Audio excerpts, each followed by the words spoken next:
Long ago there was nothing but dark and empty space. Then two worlds appeared, one hot and fiery, called Muspelheim, and one freezing cold, called Niflheim. These worlds were separated by a big gap. From the icy mist of Niflheim and the fiery sparks of Muspelheim, a giant named Ymir was born. He slept and sweated, making more giants. A cow named Audumbla came along and licked ice blocks for food. She fed Ymir.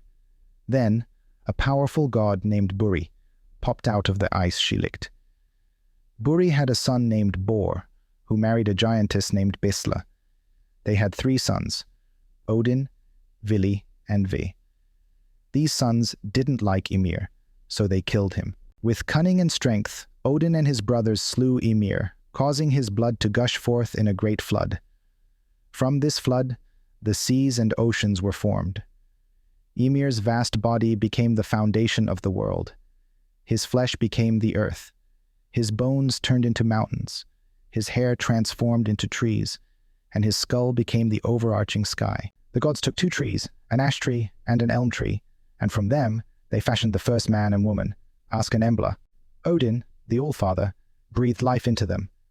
They were the first people, and from them, all humans came. Thor is a mighty god in Old Norse stories. He's known for thunder, lightning, and storms. He carries a special hammer called Mjolnir, which he uses to fight bad guys. His dad is Odin, who's like the king of the gods, and his mom is the earth. Thor goes on adventures to fight giants and monsters. He uses his hammer to protect his friends and all the people. But there's this big snake called Jormungandr, and Thor will have a big battle with it someday. People in ancient times looked up to Thor for his bravery and strength. They would ask him for help when they needed it, and they believed that thunderstorms were Thor's way of helping things grow, like crops in the fields. Odin is like the boss of the Norse gods. He's really smart and knows a lot about everything. He has 2 ravens that tell him what's going on. One of Odin's jobs is to choose brave warriors who die in battle to come to his hall called Valhalla. There, they get ready for a big fight called Ragnarok. He sacrificed one of his eyes at the well of Mimir in exchange for a drink from its waters, gaining great wisdom and foresight. He also discovered the secret of the runes, which are like magical letters. Loki is a tricky character in Norse stories. He can change his shape and loves playing pranks on others. Sometimes he helps the gods, but other times he causes trouble. Loki is the son of giants, but hangs out with the gods.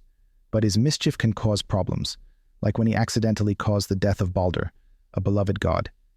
This led to a big battle called Ragnarok, where the world ends. Fenrir is a giant wolf in Norse tales. He's the son of a tricky god named Loki. When Fenrir was young, he grew really fast and got too powerful for the gods to control. The gods tried to tie him up twice, but he broke free each time. So, they got clever dwarves to make a super strong chain called Gleipnir. They tricked Fenrir into thinking it was just a game, but once he was chained up, he couldn't break free. In his anger, he bit off the hand of the god Tyr. Jormungandr, also known as the Midgard serpent, it is one of the 3 children of the trickster god Loki and the giantess Angrboda, along with the wolf Fenrir and the goddess Hel. Jormungandr is so massive that it encircles the entire world. It resides in the depths of the ocean, coiled around the ocean floor, where it lies in wait for the events of Ragnarok. It will engage in a fierce battle with the thunder god Thor, whom it harbors a deep enmity towards. Yggdrasil is like a giant tree in Norse stories, called the World Tree. It's super big and connects 9 different worlds together. Its branches reach up high into the sky, and its roots go deep underground. Animals like dragons and eagles live in its branches. There are 3 special wells at its base, one for fate, one for wisdom, and one for a roaring cauldron. These wells help keep Yggdrasil healthy. In the land of Norse mythology, there came a time when the world was plunged into darkness and cold. This was the dreaded Fimbulwinter, a long and harsh winter that lasted for 3 years. Various signs and omens precede Ragnarok, including earthquakes, eclipses, the sun darkening, and the release of Fenrir and Jormungandr from their bindings. With a mighty roar, Fenrir breaks free from his chains, his massive form towering over the land. His eyes burn with an unquenchable hunger for destruction as he prowls the world, spreading fear and chaos wherever he goes. Meanwhile, Jormungandr rises from the depths of the ocean, his massive coils encircling the world. With each passing moment, he grows larger and more formidable, his presence casting a shadow of doom over the land. Surtur is a fire giant armed with a flaming sword who resides in the fiery realm of Muspelheim. As Ragnarok approaches, Surtur emerges from Muspelheim, wielding his mighty sword that blazes with intense heat and flames.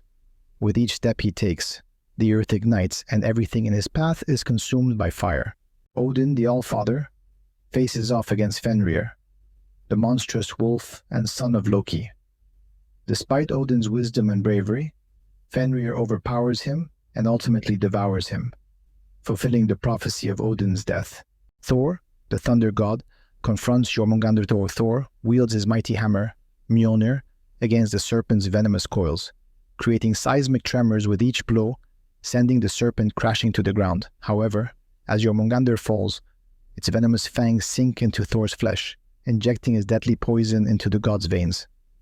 Despite his valiant efforts, Thor collapses to the ground, his life slipping away as the venom takes its toll. Loki, the tricky god, fights against Heimdall, the guardian of Asgard.